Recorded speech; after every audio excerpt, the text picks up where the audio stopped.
Now the drum roll. Now the drum roll. We are live. So man, Facebook Live didn't want to play nice with us. Hey guys, everyone in the chat room for YouTube and Twitch, Facebook Live didn't want to play nice. So Now the drum roll. now the drum roll. We are live. No drum roll. So man, Why am I Facebook coming Live through didn't right play now? nice With us. Hey guys, everyone sorry? in the chat room. Oh, for the YouTube. and Twitch. Technical difficulties aside, here we go. Now we're live. Todd, I'm gonna go ahead and start the show. So you need no drum roll. I need you to be quiet. Yes, sir.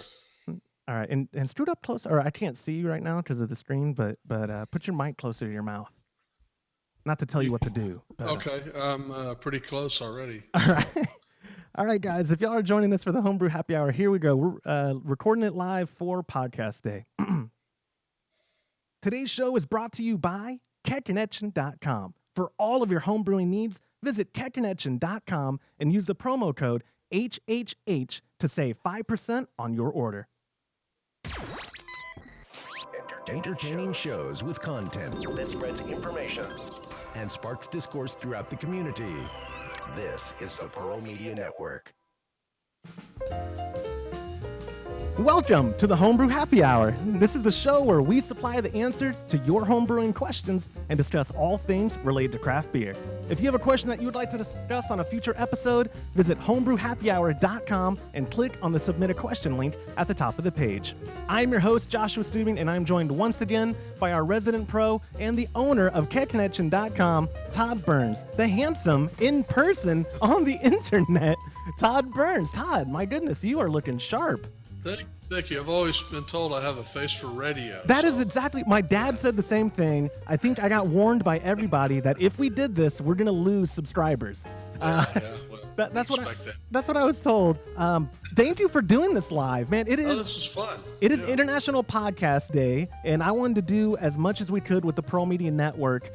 So we have we're live on YouTube, we're live on Twitch, which is maybe you're a little too old to know what Twitch is, but Facebook No, Live. I get twitches all the time now. I do too. Yeah, that's exactly what I meant. And but unfortunately, Facebook Live didn't want to play nice with this. But the show must go on. We are this is our first new episode since returning from Baltimore for HomebrewCon. It took us that long to recover, I believe. We did a lot of episodes there. That was a lot of fun, actually. That was a ton of fun. We've been getting a lot of good replies and responses to those episodes. I had a blast meeting. It wasn't until I was editing and listening to the episodes that I realized the people we got to talk to, they're a pretty big deal, man. Oh yeah, absolutely. We talked to like Annie Johnson, and then we talked to Bart Watson, the chief economist from the Homebrewers Association or the Brewers Association. That's right.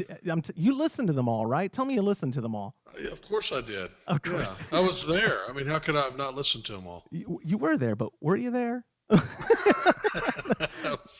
was for the most part. Yeah, for the that. most part. For those of you new, if you may be just joining us on the Pearl Media Network's page for this is your first time watching, the Homebrew Happy Hour is usually a Q&A show. That's what we're going to be doing today. I fielded a ton of questions, Todd. I hope you're okay with that because we haven't done a Q&A again since the beginning of summer, right? Because we were gone, and the Q&A has kind of been our bread and butter. It is live, no pressure, but no pressure. no pressure. But we might be able to actually field some of those corrections that people give us or give me in the email. So if we do, we do. Joking aside, I am extremely excited. If you're ready, let's go ahead and get the show started with our first question. From Chris, who used the submission form on homebrewhappyhour.com. And it's a long one. Todd, I know I sent it to you, but this is a long one, so bear with me. I'm setting up a keezer at my house. I was given a chest-style freezer, and I plan to add wood, a 2x6, around the perimeter of the chest and reattach the lid to the wood for added space to install my faucets. I've been listening to your podcast and researching faucets and think I'm going with the CM Becker V3S faucets, but would like some advice on the rest of the components. Could you please advise me on things like hose size and style, length, recommended regulator, flow control or not, and whether you prefer the CO2 bottle inside or outside the keezer. There's more.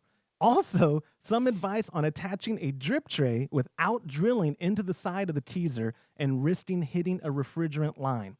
Any other advice you may have for a first-time keezer builder and homebrewer is welcome too. I just brewed my second beer and went from primary to keg for the first time. Good job, Chris. And so far, so good, but I chose to go with the long version of carbonating rather than forced carb. I really appreciate all the information in your podcast and plan to be a customer for years to come. I'm not going to throw Chris under the bus, but that was a fantastically long question. Did you get that all? I did, and usually, as you know, I don't even look at the show You notes don't. because I like to kind of go by the fly. But I did pull this one up because it's like 27 parts. So, Yeah.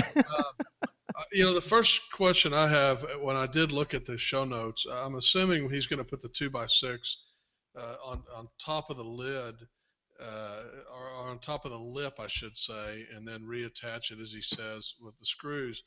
A lot of times people like to take like a 1x10 or something like that and actually put that in front of the 2x6 so it lips over the front of the keezer or the chest freezer to give it a little bit more of a polished look. So that's an idea, and you can find lots of examples of that online. I've found that if you put a little silicone or something, because you don't want to screw into it, you can attach that 2x6 with that, and then you can screw into the 2x6 with some trim screws to be able to kind of do that finish out look with the 1x10s on the front and the sides. I don't put them on the Right. You know what would have so been handy is if I would have preloaded up some photos from customers yeah. and that we collected. I'll include those in the show notes. Okay. But for the rest of the question though, let's take it down the list if you don't mind, like of what he started. So the next one after like the hinges, he was talking about faucets, the Okay. V3S. I mean I know you're a huge fan of the CMB faucets. Yes. Is V3S? I mean, I know you would give it a thumbs up, but what That's my about? that's my favorite faucet if you're not going to do flow control. So he mentions later in the question he does mention flow control. You can do flow control with the V3S, but you would need to put in like an inline flow control inside of the keezer, and that's very easy to do if you want to do it that way. But yeah, it's a great faucet. It's forward seal, has a creamer action. Uh, very well made faucet. I think you would really enjoy that one.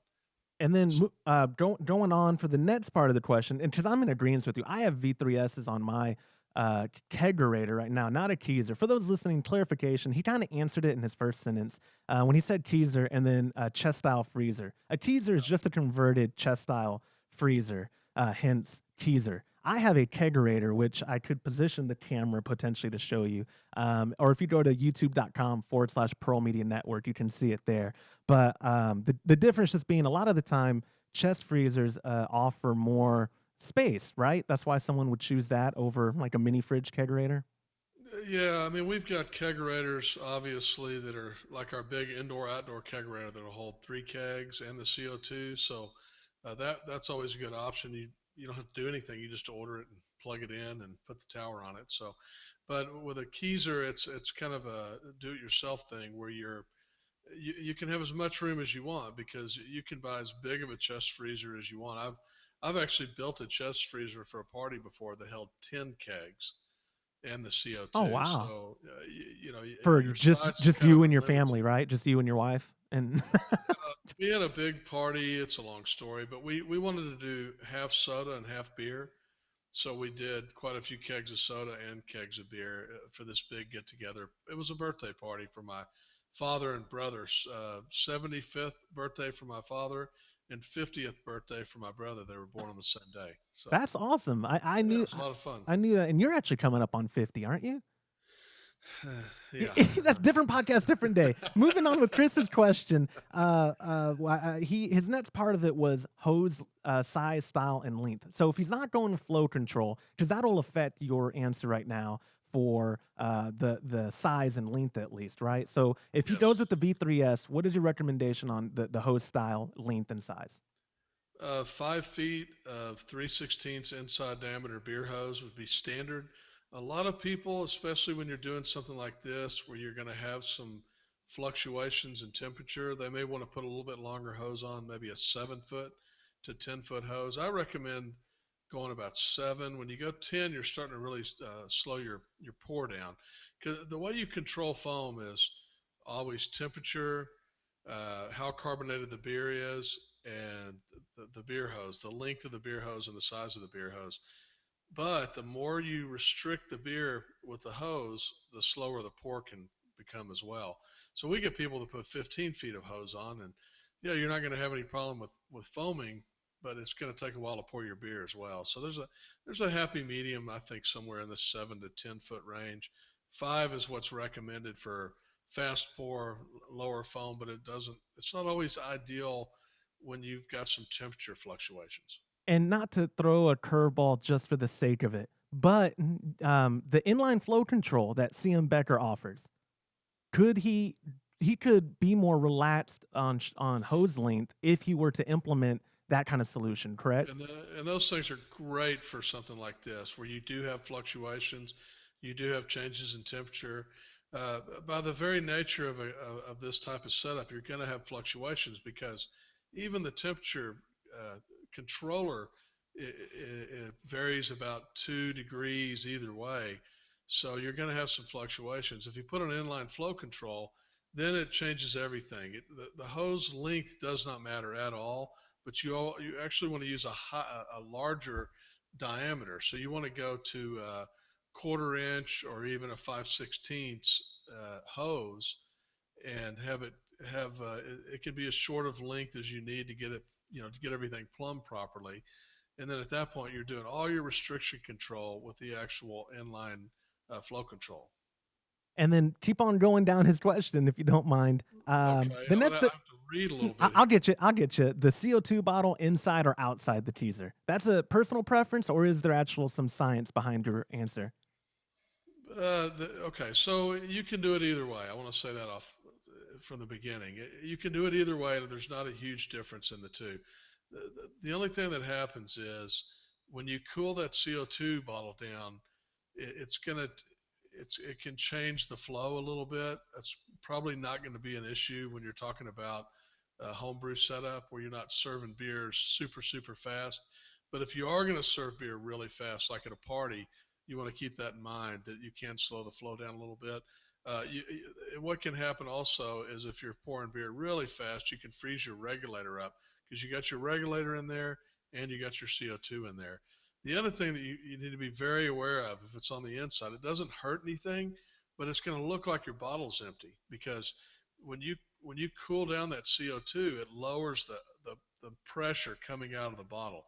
So let's say that you've got a bottle and it's a pretty ambient temperature and it's 8 to 900 psi depending on the temperature.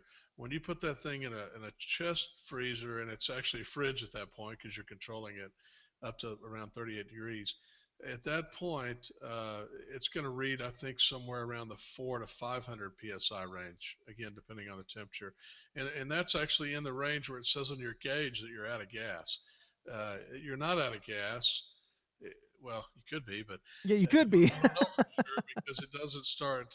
It's gonna read lower because of the fact that you're at a lower temperature. And then he asked about drilling into the side of the teaser without hitting a refrigerant line. Is that just a matter of knowing the model of freezer that you're working with? Um, yeah, the Keezers typically are not going to have refrigerant lines, obviously in the lid, so you can always do the lid. Um, it really depends on the model. I mean, usually you don't have a lot in certain places, but it can vary depending on what model you have. Right. In general, that's why you're putting that piece of wood there because you can drill into that piece of wood. So if you need to go out with your line to have a CO2 on the outside, if you need, no matter what you need to do that where that piece of wood is. Now, I did notice in his question he asked about a drip tray, and what I would suggest on a drip tray is is to use a very short metal screw if you want to attach it down further so that you're not going more than just into the sheet metal so that you don't hit those lines. if you put in a really short screw that would hold a drip tray on, the chances are, even if you push up against that line, you're not drilling in, you're not doing a hard drill into it. Just slowly uh, drill that in, and you shouldn't hit your refrigerant line. But if you do, uh, I don't want this podcast used as. The internet is forever, man. The internet is forever. I Yeah, told you that. that's Um, right. That's right. and then hit that one last part where I have no he liability in that. I'll yeah. just say that. The one last part where he asked for any advice for a newbie home brewer. I would say enjoy yourself, right? Don't overthink Absolutely. things. But do you have any other advice that is beyond my realm? Um, a keezer is very. It's not a terribly difficult project, but it's a little bit time consuming. You got to get the hinges on right and everything. Just take your time and enjoy the process. I've seen them extremely elaborate where they really finish them out. I've seen them where they're done and it looks like they're 2x4s there, which is fine. It's what you're looking for and what you're trying to accomplish. Oh, one other thing I would mention: if you're done with your keezer or you're not using it for a while, make sure you leave that lid open. Make sure you dry everything out real good. You do tend to grow some mold and some mildew and stuff in those things if you're using them and then turning them off. Even when you are using them, sometimes that can build up. I always recommend just kind of wipe it out every once in a while and keep it clean on the inside. Cleanliness is always a good. It doesn't even matter what the question was. Be clean. Right. Just that's just a Clean. good answer. Yeah. Chris, we hope we addressed it all. And if we didn't, you can email us at info@homebrewhappyhour.com, or me or Todd. You can find our emails at homebrewhappyhour.com. Let's move on, man. I've got a couple more questions for us, and we've Okay. got the time. The second Yeah. question comes from Carrie, who also used the submission form at homebrewhappyhour.com. Carrie writes, "Hi, Todd and Josh. I'm new to homebrewing, and actually not even new to homebrewing because I haven't even started. I'm very interested in starting, though, but I'm getting nervous about recipes. I know I can buy prepackaged kits and just follow the instructions, but I think I want to challenge myself and be more creative even in the beginning. Do you recommend I start with an instructional kit just to get the hang of brewing, or should I be okay jumping headfirst into the deep end? Additional question, any recipes or websites that have recipes that you can recommend?" Let's start from the top there, Todd. Brand new people, this is like again, you deal with this kind of stuff every day. So what do you tell the everyday customer that's brand new? Well, there's a kit and then there's a kit. I mean, there's recipe kits that you can buy a recipe kit that's all grain, which is pretty complicated if you've never brewed before, and you can buy a recipe kit where you open up a can, pour it in water, and there's not much more to it than that as well. So uh, it depends on which kit you're talking about. I think you're fine if you want to start out with a kit that has some liquids and some grains where you're doing a steep at some point during the process. Uh, that's the way I first started brewing. If you're talking about totally developing your own recipe, determining what variables you want to put in there, you can do that. There's so many websites now, Brew Toad, and I can't even think of the one we use all the time right now. But there's so many websites where you can create recipes, and they give you lots of guidelines on there so that you can look for style, but you can also, if you're plugging the recipe in and you start to get away from the style, it will even alert you to that. So, the world is your oyster when it comes to brewing. You can do whatever think you're up to. That's true. And I wanted to make a plug for recipes because where I would see recipes at homebrewtalk.com, they have just a Yeah. wealth of.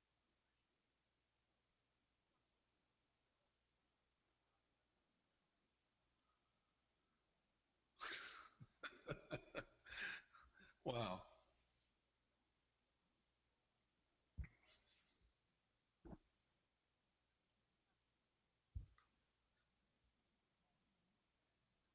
Yeah.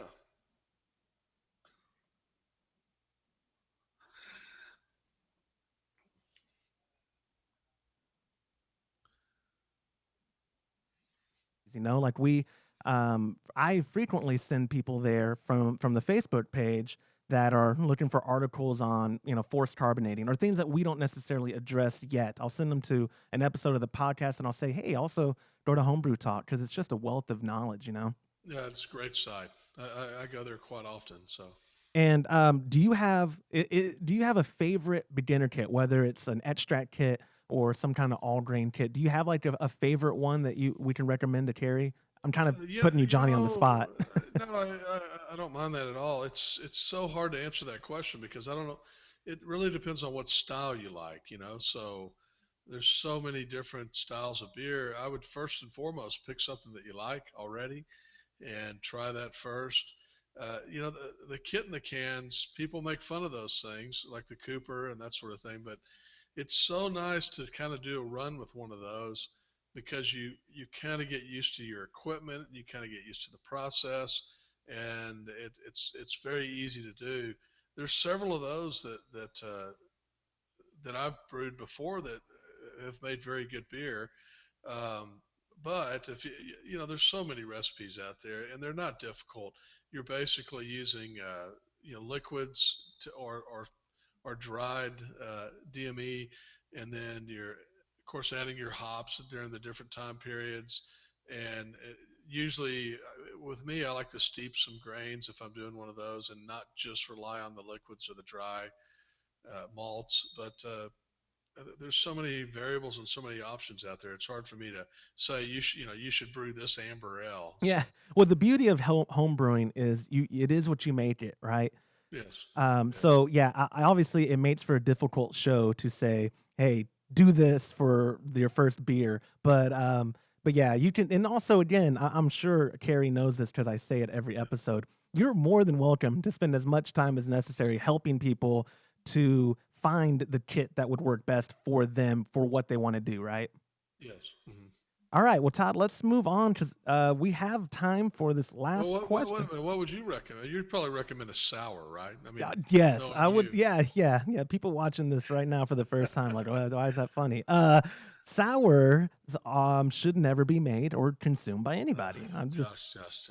yeah. There's Do people. you? I mean, do you have a beer? Is there one that you would recommend? I because of ease of use, any of those Cooper kits that y'all sell, the Irish Stout is a very good one. I had some of that one of your employees, your sales guy Zach, I believe, made last year. He made a Cooper's Irish Stout that was real good. The Yeah. Mexican Cerveza from Cooper's, that kit, all of those Coopers, man, they're very delicious and We easy. actually went to Rhymes and Vines last weekend, and we purposely brewed some of the Coopers along with some other ones and had samples because we wanted people that had never brewed in their life, and some of them have never even thought about brewing in their life, to try the beer and then explain to them, you can literally make this in minutes. I mean, the whole process obviously is longer than minutes, but you can get into it and start brewing very, very quickly. And a lot of people loved them, so it was a when good thing when experience. things are convenient, people react in a very positive way, and I'm the same way. I used to blame it on me being young, but as I am in my early 30s now, about to be 31, I realize no, I just think I've always been a man of convenience. Like Yeah, if and it's most easy. people are gonna take a trail there. They're gonna start out with the easy kit, and eventually move into all grain because they start to really taste the nuances and understand the difference of what you get when you go up in the process. But you got to start somewhere. Definitely, and not to keep this question going longer than necessary, but even in all grain, you can get yourself like a pico brew, like what y'all use in there, to perfect your all grain recipes, right? I mean, Oh yeah. convenience isn't just in an extract. I mean, you can find ways to streamline what you're wanting to do at the malt extract level, all the way up to all grain kits or full blown all grain recipes. Oh yeah, absolutely. I mean, the great thing about that system is it's so automated that it takes some of the human error out, and that's a good way to develop recipes. It doesn't make a lot of beer; it only makes 2.5 gallons. But we had a recipe not too long ago where we did kind of got the recipe perfected on that, and then it did a much larger batch manually, I guess I would say, an all Manually. grain an all grain batch. Awesome. And again, y'all are too far from me that I didn't get to partake or enjoy. So thanks for Yeah, that. sorry about that. Let's move on. Carrie, we hope that answered your question. And as always, you can hit us up if it didn't, and I will forward it to Todd. Going to question 3. This is from Tristan, who also used the submission form on homebrewhappyhour.com. Tristan writes, is there a universal serving temperature for beer in a keg? I'm about to finish up my very first homebrew batch ever, and it's an amber, and I didn't know if there was a range I should stay within. What should I look for, if anything, that would suggest I'm keeping the beer either too hot or too cold? Same question, I guess, but for CO2 pressure. What should I look for that would suggest I'm serving at too high or too low of a PSI? Again, 38 degrees, 10 to 12 psi. that'll do it for this episode. Let's talk. Let's drag that out just a little bit as we have these Okay. last few minutes to save. This is something though. I don't want to say a lot of people get wrong. Is wrong the right word though? Because a lot of people's errors or issues is a better way to say it stem from things like hose length and then from like CO2 pressure and from like temperature in their kegerator, right? Do you find that Yes. as well to be true? Yeah, I mean, kind of the standard temperature for beer being served in the United States, the thing that everybody shoots for is 38 degrees. Now, uh, it can vary quite a bit depending on the style of beer and other variables. Uh, Somebody from the United Kingdom would probably fall out of their chair if you said you were going to serve your beer at 38 degrees because the beer that they brew is not really, it's not designed to be to drink at that temperature. Right. And there's some beers where you get a lot more taste and you can taste the beer, kind of nuances again in the beer at a higher temperature. But 38 degrees is kind of what they use as a standard because it controls the foam, gives you a cold beer, but it's not so cold that you can't taste anything. So, there's some people that say, "Man, I want my beer to be ice cold. I want to serve my beer at 30 degrees, right?"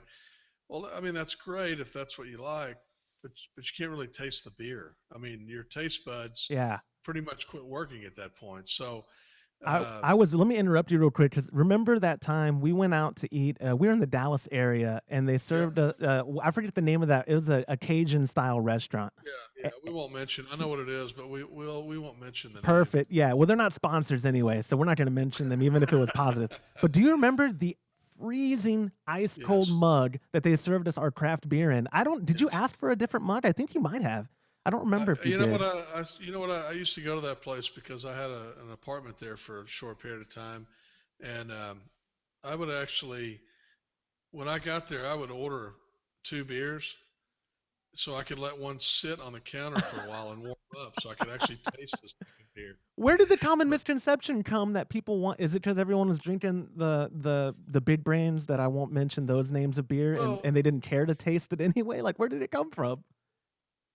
just that whole idea of an ice cold. I mean, we're in Texas. I mean, people in Texas like an ice cold beer, and I understand that. A super hot day, if I'm going to drink an American lager, I can drink it ice cold. It's good. It's refreshing, that sort of thing. But if you're trying craft beers and you're trying some more exotic beers, you just can't taste those flavors at that temperature. So anyway, going back to the question, what I would say is you can you may want to serve some beers at a higher temperature, but just keep in mind as you go up in that temperature, you're also going to have to go up in your restriction because you can't serve a beer at 50 degrees and restrict it like a beer you're serving at 38 degrees. All right. So the problem with most bars in the United States is they need consistency. So if they're serving 50 beers, they want to serve those 50 beers at 38 degrees or 36 degrees or wherever they decide on, and then they want to set up their restriction based on that. One of the nice things about some of the new flow control uh, or restriction systems is that you can change that on the faucet itself without having to change the hose out. And then if you decide to serve a beer at a higher temperature, you can adjust for the restriction on the faucet, on the inline flow control, whatever you happen to be using. And that's the reason I think you see so many of those in Europe as well, is that they are making those adjustments to pour those beers at different temperatures. I know it's a very cliche American thing to do, to be self-deprecating to America, but do Europeans just appreciate beer more? Like the whole consuming like, do you find them? I don't. The word snob comes to mind. Are they more beer snobby than Americans tend to be? It's very different. They're very regional. So in some areas, they will only drink one style of beer and perfect that style of beer. There'll be 15 people brewing that style of beer, or 15 breweries in that one town. You do see, something like a Pilsner where you see that kind of all over Europe. And there there's a presentation there. They're going to serve it in a maybe in a tulip type glass with a stem on it and put a little doily. Is that the right word? Yeah, Paper doily on the bottom. I believe it's And right, and but if it's not, we'll and, hear.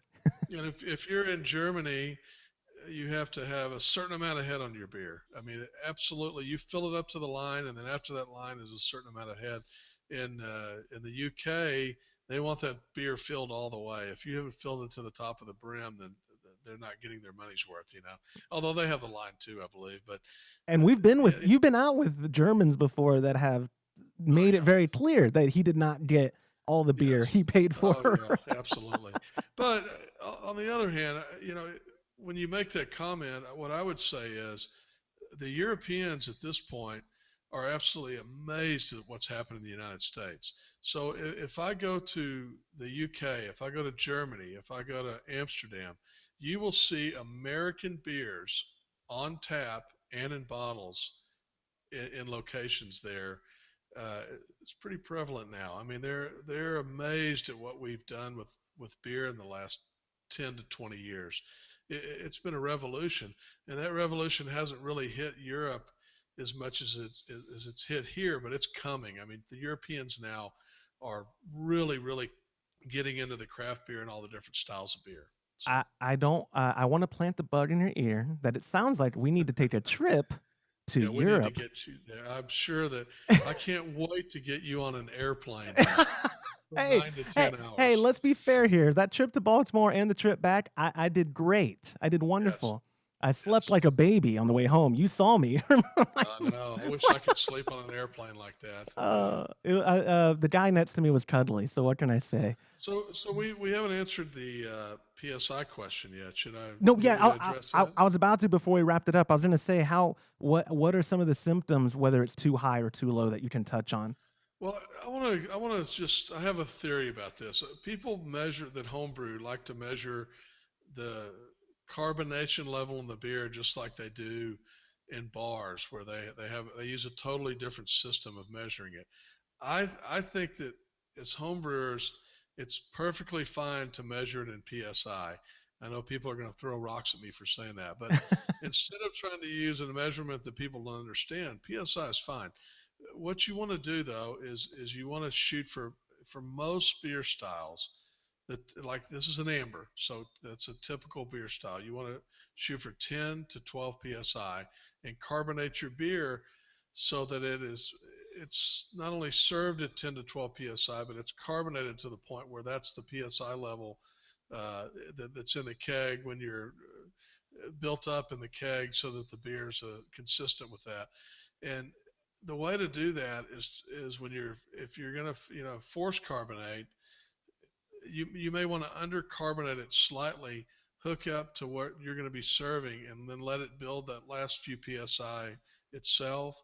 Or if you're doing it long term, when you hook it up and you put it on 10 or 12 psi, eventually it's going to get to that, because it won't ever absorb any more CO2 than the pressure that you're providing it. So I hope that makes sense, but just keep it simple. Yeah, 10 to 12 psi. Yeah, keep it simple. That Most people, again, yeah, cleanliness, keep it simple. I think yeah. we are spreading some general morality around for this episode today.